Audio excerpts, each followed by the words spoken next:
So, if you can't be short and fat and be a fighter, I guess I've got no fucking chance. So. Thanks, hon. My name's Alex Stringer. Thank you for having me. So, I've been on holiday recently, and my mum's really anal about like plane security. So, she was saying to me, make sure you take your bag with you to the toilet, because you don't know if someone's going to steal your bag. And I just thought, like, oh yeah, I'm sure Joe Bloggs paid 5k to go to Australia to steal my Kindle, my butties and my earplugs. Like, I really don't think so.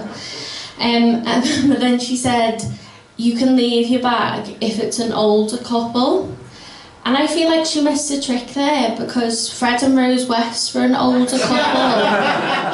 And I wouldn't leave anything with them. No, I would not, so. But it was quite a funny plane journey. There was a big group of lads going to Arnapar in front of us. And there was a ringleader, there always is, isn't there? Dickhead. And he was like, right lads, we get off the plane, we get the bags, we get on the coach, we get the hotel, we change our shoes and off our way. Right. I had a couple of questions because of this. Number one, why the change of shoes? Like, unless you're going to be going out doing a Michael Flatley Riverdance number, I really don't think it's very necessary. And number two, and this isn't really advice, this isn't fuck that. This isn't a joke, this is just advice for anyone. If you have been on a Ryanair flight, say, for 5 hours, and you want to go and try and cop off or pull or whatever, wash your dick. Just wash your dick. Okay, so. Like, there is no way that you can be like, after 5 hours, my shoes are a bit squiffy, but my dick is minty fresh. No way. And I imagine, like, the next day, like, if he actually manages to go home with someone, like, she is definitely not going to be talking to her mate going, oh, that lad I went home with last night, he stunk. Literally, like, he hadn't washed in days, but his brogues were fucking gorgeous. No, sir, that's not true. You know the song Consider Yourself from Oliver? I think that that's what baby boomers think liberal millennials are with refugees.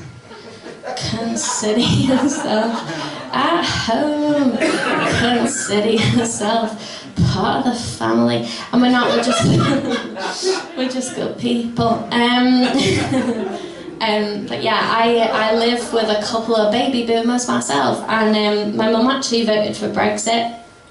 I know, boo. I'll bring her along next time. I'll be like Panto, it'll be fab. Seasonal. Anyway, so what was I talking about? Oh yeah, right. So my mum voted for Brexit, and it's funny to me that our political alliances, shall we say, mirrors our living situation. So she's desperate for me to leave. But I really want to remain, so I've got nowhere to go. No one loves me. Anyway, so my mum and dad are both from working class families, and oh, something happened by the bar. Anything fun? Anyway, yeah, both from working class families, and my mum told me about a really fun game that her and my auntie used to play when they were kids. And the game was that they each had a digestive biscuit, and whoever took the longest to eat said digestive biscuit was the winner. Now, I don't know who the winner was, and I don't know if you know who the winner was, but the winner was capitalism. Which is great. I'll tell you a little bit more about me. I've been in a psych ward twice, but don't worry, they let me out for this gig. I'm only kidding. They didn't. I escaped. I'm only kidding, I didn't. Don't be scared, everyone. That's not a way to do comedy. Anyway, 2.5 years ago, I graduated with a drama degree, and then I had a mental breakdown. Surprise! Come at me, boys. Anyway, in all seriousness, my therapist said that I'm no longer a threat to myself or others, so tell your friends. Because I am looking. It's fun. But yeah, I'm clearly a professional because I don't know myself. So really fun stuff happens when you're in the psych ward, as you can imagine. And when I was in there, and this is 100% true, someone escaped. Don't be scared, it'll be fine.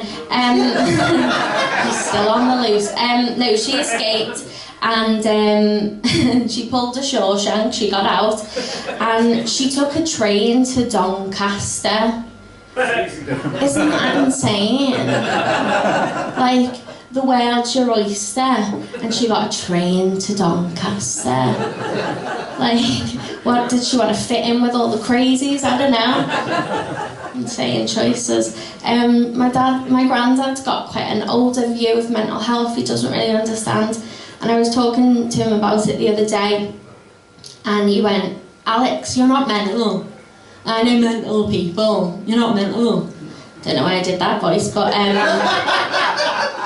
it just made me think, like, where did he think I was? Like, this is again, not a joke, just, like, really serious question. Where did he think I was, where I wasn't allowed shoelaces or sharp objects? Like, couldn't take my tweezers, had them on a brow, that was fun.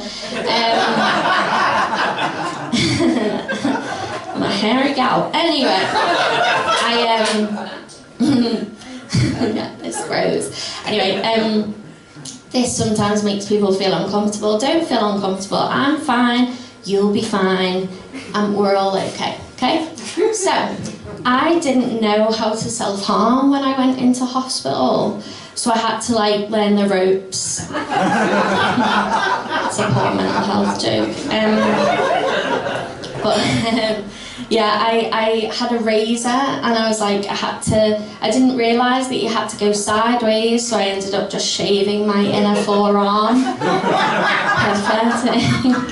And then next, I was like, oh, I can punch myself. Never punched anyone else before, so I thought that was a good idea. But I didn't know if your thumb had to go inside the fist or outside the fist. So I ended up having a panic attack to the theme tune of Hokey Cokey, in, out, in, out. It's quite a friend. And then one day I found the holy grail that is self-harming in a psych ward, and it was a drawing pin. Found it in a corkboard. Suckers! So I was in this side room, and a nurse found me, and I was like, oh shit, I'm going to be in so much trouble. And she went, and if anyone doesn't know what one of these is, I'll explain after the gig. So she went, do you want to use my fidget spinner? That's genuinely what she said, and I said, no thanks Susan, I'm just a little bit busy at the moment. But yeah, haven't thought of an ending to that, so I feel like I fucked that. But thanks for having me, you guys have been lovely.